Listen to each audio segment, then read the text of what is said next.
Thank you very much. Okay. So I'm not giving a message or a sermon. I'm giving a talk, okay? So this is a little bit different, like Jeff said. This is going to be a different style, maybe. I don't know, because I haven't been here before, but thank you guys for having me. I'm really excited about it. So I'm going to need some volunteers, because we're going to start off with a couple like little games. So I need somebody really brave for the first one. Not Abby, because I know you too well. I'm gonna use you later. Let's do Levi. Come on, Levi. You want to give him that book? So these games, I've come up with a few little games, and they're to help us have compassion for other generations. So if I told you, Levi, I need for you to find me the names of Eleanor of Aquitaine's 2 husbands, what would you do? Without this book, what would you do? Phone a friend. Maybe Google. Okay, so that's what I want you to do. I want you to use that book, and I want you to find me Eleanor of Aquitaine's 2 husbands. All right, I need another volunteer. Allie. Because Gavin, you could probably do it. I saw your hand, but... I know, I'm tailoring this. Yeah. I do. So what I want for you to do is I want you to find the Fox and the Hound cassette, because you just got home from school and it was a hard day in 3rd grade and you just want to relax. And so you're going to read Fox and the Hound.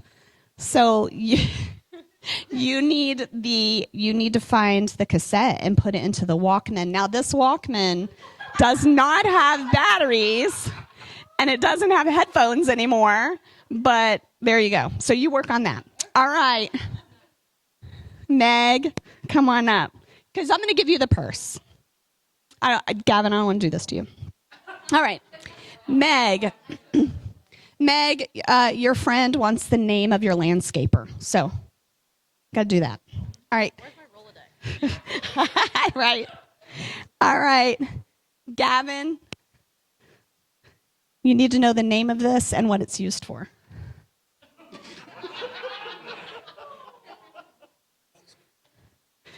And I need what more? Abby? Oh. You got it. And you get to read those in just a second. Okay, so tell everybody what that is. Okay, so if I remember correctly, you can put this over stuff and like scratch over it, and it will leave a mark on it, so you could get like words or something off of it. Yes. And what was it called? Carbon paper? Yeah, it's carbon paper. Who knows what carbon paper is? Okay, so a few of you younger ones knew what it was, but pretty much all the older ones knew what it was, right? You're like, Sabrina's like, I don't know what that is. How do you know? I think I've seen it at some point, but I think I've handled it like once in my life. It's awesome. That's awesome. Yeah. So before we could just run copies really easily. I found it. I just got to figure out how to put it in. How young are you? Okay. So yes, we would maybe fill out a document, and if they needed to keep a copy, oh, she got it! Woo! Good job.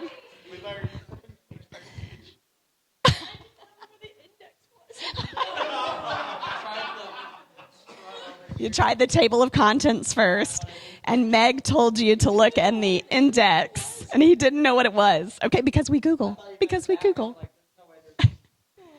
Okay, so did you find the phone number? Okay, so how would you have shared this phone number before phones? I would have like written it out, given it to a friend, or email, depending on how old I am. Right. Yeah. But what she? Yeah, it did. That's right. Yeah. Email has been around since maybe officially the late 80s. I'm not sure, but early 90s for sure was popular. So, okay, you can head back. Good job. All right. Good job, Allie. She got the Fox and the Hound in. She's ready to listen. And Meg found the business card. That's how we shared phone numbers, y'all. We had to get the business card out of our purse or wallet, right? Okay, let's see if Abby can read these names. Go ahead. Jordashi. Is that right? Depeki. Mode. Sade. INXS.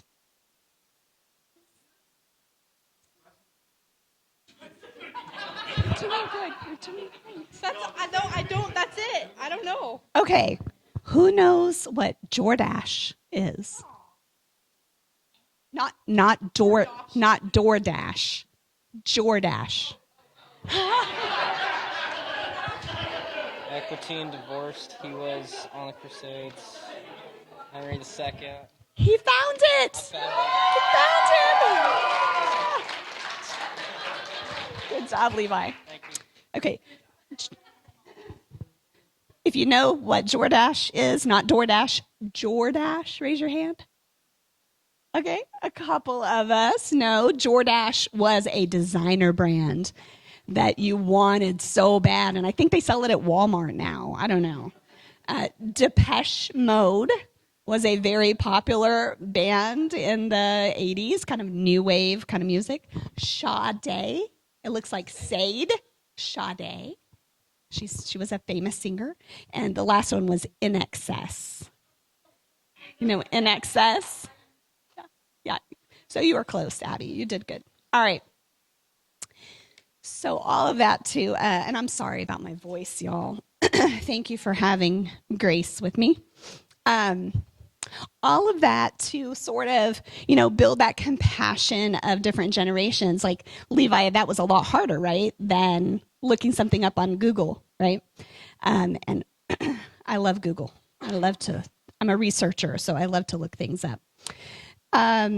So I'm going to ask a couple more questions.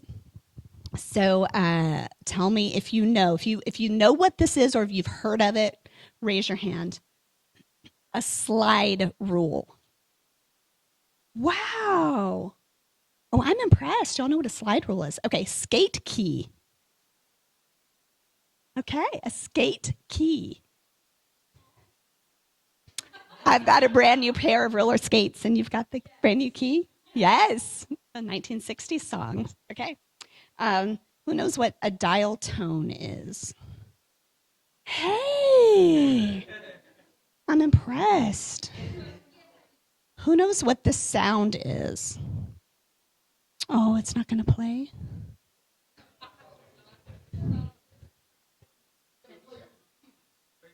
Okay. So sign in. It's a sign in to confirm you're not a bot. What does that mean? Ooh, ooh. Okay. Oh, no, it won't work. Okay, I'll do it. You ready?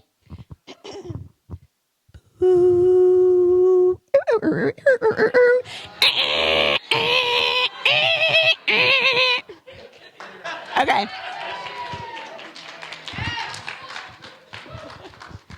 Okay, what was that?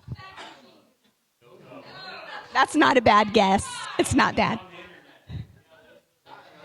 Dial up. Dial up. Okay, so if you did not know that was dial up, raise your hand. Look at this. Look at this pocket. Look at this pocket right here. Okay, and not because of my acting, like you just don't know what that is. Okay. Okay. Huh?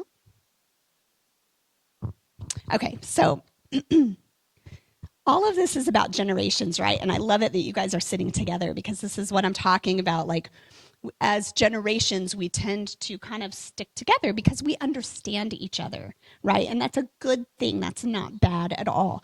But it's important to reach across. And that's really what we're talking about tonight. So for those of you who know about floppy disks, and I'm assuming it's some of you people in the back know about floppy disks. That's what we used. Basically, think about it as like a, what's that called? I'm bad at the name of the thing you plug in. Thumb drive, thank you. So floppy disks are what we save to things on.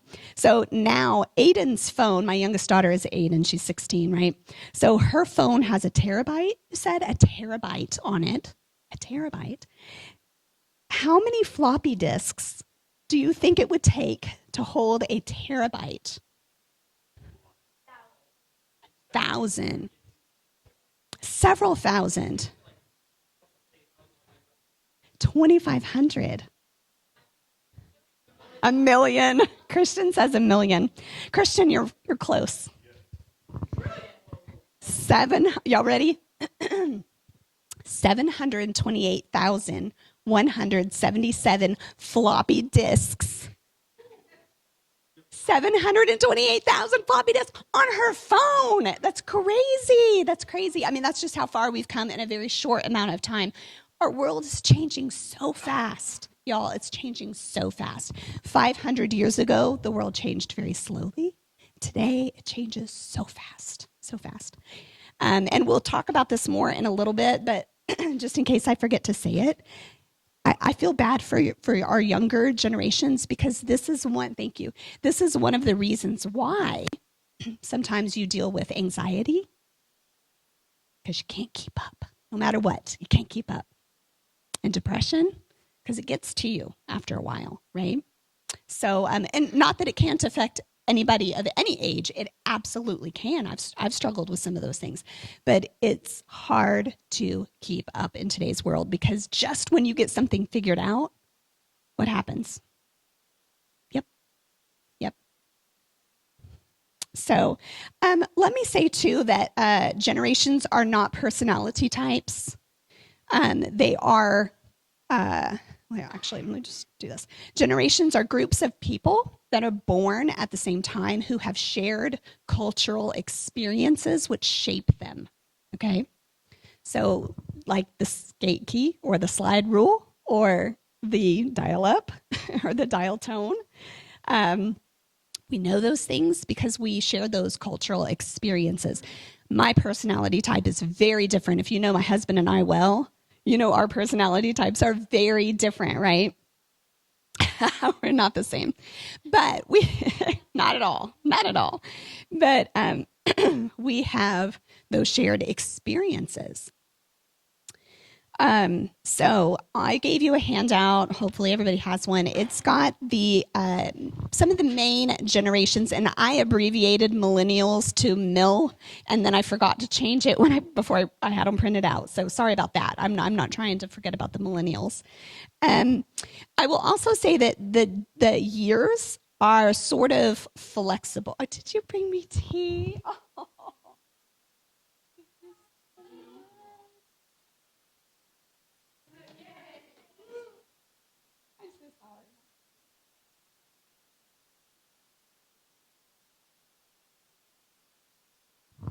Okay, see, oh, that helped a little bit. It helps a lot. Thank you. I'm going to do it again. Okay. Oh, yeah, that's better. It feels good. The years on here are flexible.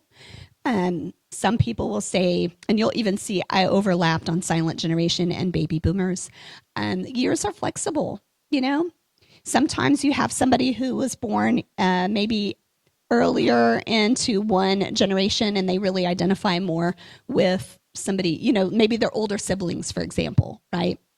So the years are really flexible. So these are just kind of estimates. So if you do research and you're like, well, this isn't quite right. No, because different people will say different things. So, but if you kind of look through this, you can kind of see what happens as far as, you know, the generations.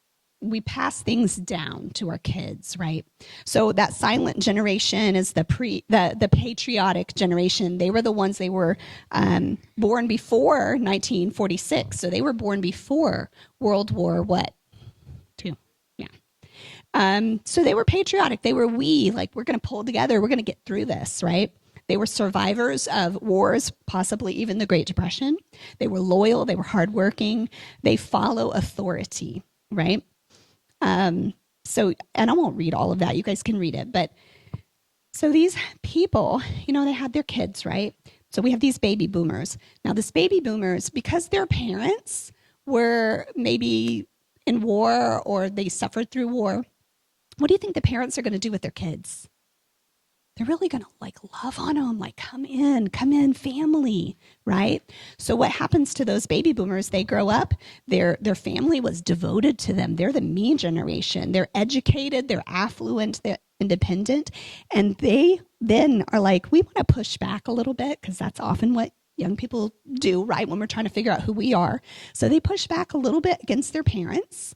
And then they're adults in the time of the 50s through the 70s, early 70s. So we get our hippie generation. That's a subculture, right? But we do have some of that happening. And so they're more tolerant than that silent generation. They're experiencing feminism because they're like, my mom stayed home. She was just a housewife. I want to work. I want something, So then we have this more parents that are both in the workforce. So nobody's home to raise the kids, right? Because both parents are working. And maybe for the first time, both parents had to work because our culture changed so much. So then that comes down to the Gen Xers, which I'm a kind of a younger Gen Xer. I like to say a younger Gen Xer. But really, I'm a Gen Xer at heart. Les is as well. We were the latchkey kids. Both our parents worked. Jeff is also. No, he's not. Wait, when were you? I don't remember. Okay, so you're not really. She crossed my 81 out to 85. That's awesome. Excuse me. So because of that disintegration of the family, our parents were working. So if you ever talk to a Gen Xer, we're the ones with all the wild, weird memories of like, oh, when we were kids, we did all these crazy things because we had no parental oversight. Your mom. Yeah. Our parents were busy working really hard. I've heard it said, I remember this actually. There was like a bumper sticker that said, it's 10 p.m. Where are your kids? And I remember being in the car and looking at my mom and saying, why wouldn't people know where their kids are? Because my family was a little bit different. We were a pretty tight-knit family. Both parents did work, but I'm like, why wouldn't people know where their kids are? And she's like, some people really don't know where their kids are at 10 p.m. because they just did whatever. And that's just how it was. I'm sure your parents did not know where you were at 10 p.m.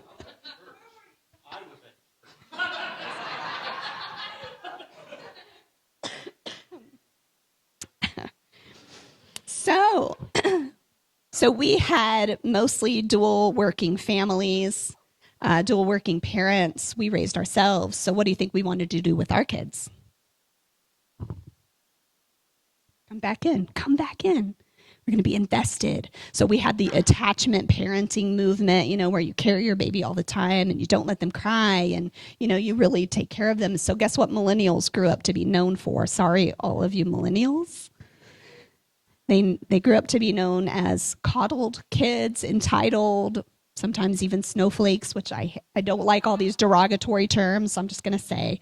But millennials are the most educated demographic. They adapt well to change because their lives were technology was coming along really quickly. There was that tech boom. They care about justice and equality. They're waiting longer to get married, and they're having the least amount of kids overall. And they were helicopter parented. Maybe that's what we did to them. I don't know. They are the I'm special generation. Everybody gets a trophy. Everybody gets a trophy because you came and you participated. So you all get a trophy because you're millennials. And that's what we did because we didn't want kids to be hurt or left out or, So, and then some of you are Gen Zers. Excuse me. And y'all know about yourselves. But did you know you're the largest generation yet? Yeah, largest generation. More than the baby boomers. You're also on track to be the most educated yet.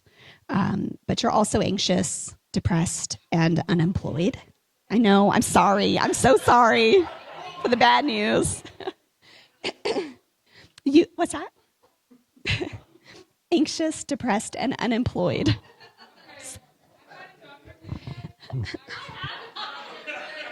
Okay, let me say something. Remember, this is like all generation, like your whole generation. I'm talking A to Texas kids. We're different from, honestly, we're different. We're really different from a lot of the United States. Yeah, so woo, go Texas. I'm also talking to kids who've been in church for at least some amount of time. You're here tonight, right? So, but overall, this is like who you're going to be doing life with in your generation. Suffer from FOMO, fear of missing out.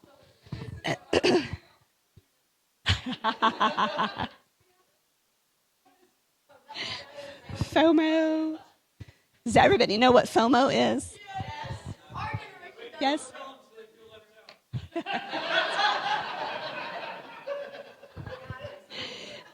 Well, we have to be careful because, cancel culture is a thing too. So we don't want to be canceled. So, and your voice is important to you, right? So that's why cancel culture is so hard because your voice is important to you. You want to be heard. So my voice is important. I want to be heard.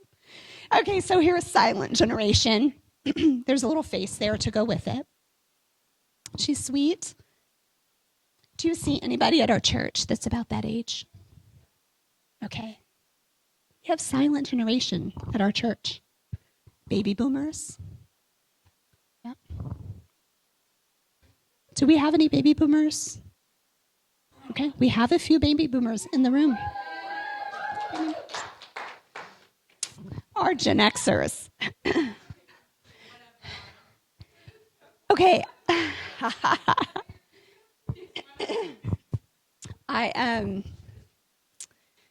Y'all know who Kurt Cobain is. You know who Nirvana. I see young people wearing Nirvana shirts. I don't know why. It's just because the shirt is cute. Okay, I have wondered. I've wondered about that. Hold on. So Kurt Cobain was sort of the voice for Gen Xers in a lot of ways. Not in all ways, believe me, but the oh well, whatever, Nevermind. I mean, that was the name of their first big album anyway, was Nevermind. And that's kind of like what we were like, oh well, whatever, Nevermind is Snippy Toes. Fine. Like, who cares? Like, yeah. Yes, and we were the real generation. So young people really value transparency. You're welcome. You got that from us. You got that from us. You're welcome. Because some of our older generations, like you needed to wear your Sunday best and you did not need to air your dirty laundry and that sort of thing. And so we kind of started breaking down those social norms. Why? Because a lot of us were raising ourselves. And so we didn't care about those rules anymore. So that was one of the effects of that. Millennials. I'm sorry. I didn't come up with these names. The coddled generation. And the Gen Zers, I want to be heard generation. This Gen Z is really interesting too because y'all, and you can speak into this probably more, but you are really the first time that we've seen double loop thinking. I'm going to explain that, but you're the first time we've seen double loop thinking over a whole generation. And what that means is you can hold two opposing truths at the same time. Does that blow your mind at all? Or you're like, no, I get it. It makes sense. Does that make sense to you? Does it make sense to anybody else? Especially my older generations? Doesn't make sense. You can hold two opposing truths at the same time. It's kind of weird for us, like, because it's like, no, it's either this or it's this. And you're like, no, but it can be both. Let me explain. And that's good. I mean, some of that perspective is good, but it's just different, especially for some of the older people, right? So, okay. That clock isn't back there. I don't know the time. Oh, okay. I'm doing pretty good. So, turn this. So,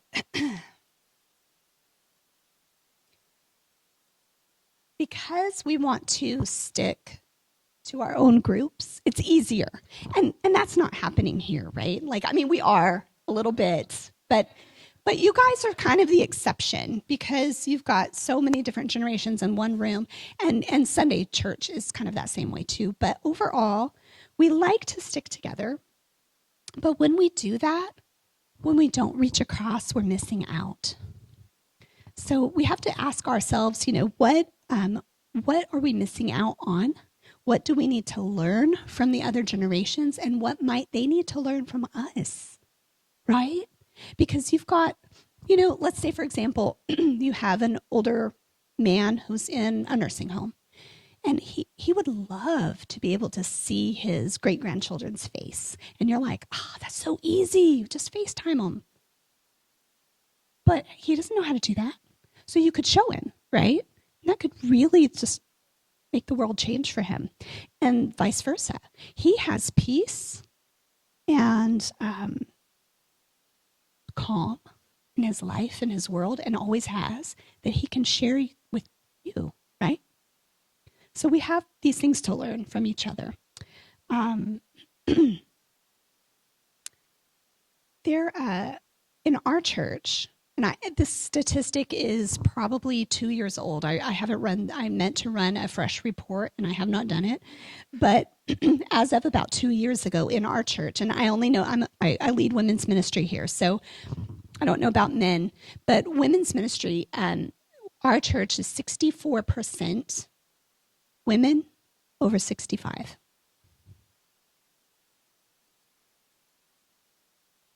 So that remaining, somebody's good at math, 40, how much? 36%, thank you. That remaining 36% is all those other generations. It would be millennials, or Gen Xers, millennials, and Gen Z. So it's important for us to reach both up in generation and down in generation because we have things to share with one another. And like I said, our church has that's just for the women. But we have all the way, you saw the pictures, like we have Silent Gen all the way down to, you know what's younger than y'all? Gen Alpha. And y'all probably know some of these words, but Gen Alpha words, skibbity.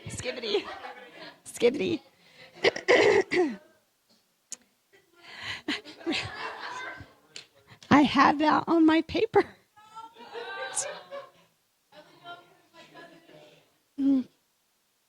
Yeah, and a lot of those words don't have, like Riz, Riz and Rizzler, they do have some meaning. It's a shortened form of charisma, actually, but Sigma, what the Sigma?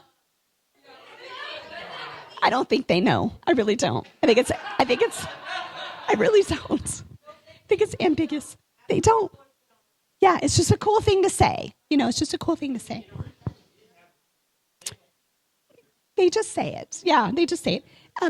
NPC, y'all know what an NPC is? Okay, that's Gen Alpha. That's NPC. You're an NPC. You're a non-playable character. Yeah. Back in the day, it was like loser, right? Loser. So it's NPC. Yeah, NPC, you're a non-playable character. It's not very nice. And phantom tax.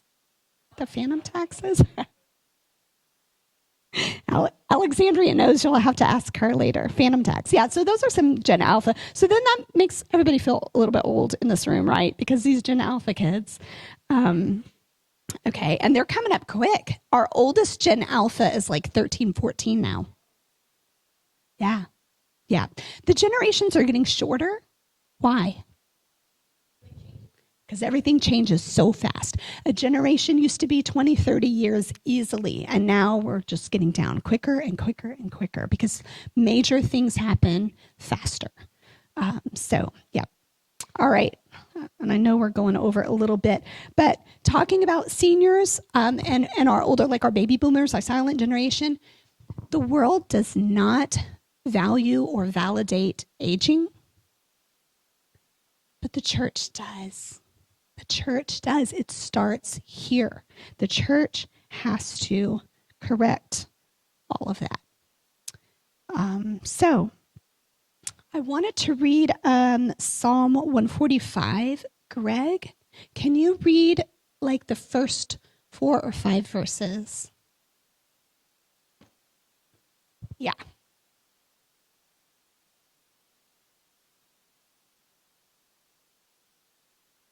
Read the first 7 if you would.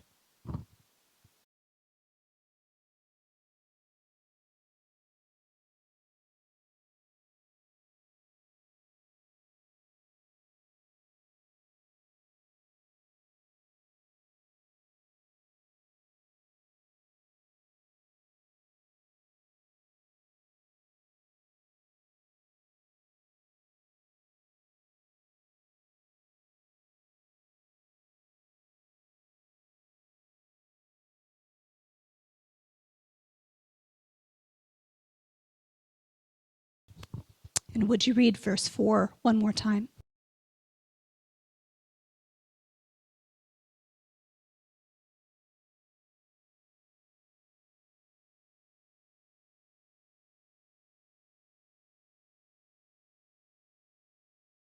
To bridge the gap. And that's what you are. You're the bridge. Right? You're the bridge. That's the point of the bridge. Because someday you'll graduate out of here. And because of the age cutoff, right? You might graduate out, not together. And you need to be ready. And you need to have friendships and relationships up and down, right? And it's easy to reach down. It's easier. We feel more comfortable when we're talking to someone younger. We're ministering or sharing the gospel with someone older. It makes us feel afraid. Like, what do they think? You know, I'm just me, I'm just young or whatever. But we have to get past that fear and just do it anyway. You know, some of our older generations know the Bible so well. They know it cover to cover. But some of those older generations, they learned it because they were supposed to, and they went to church on Sunday, and they don't know the gospel.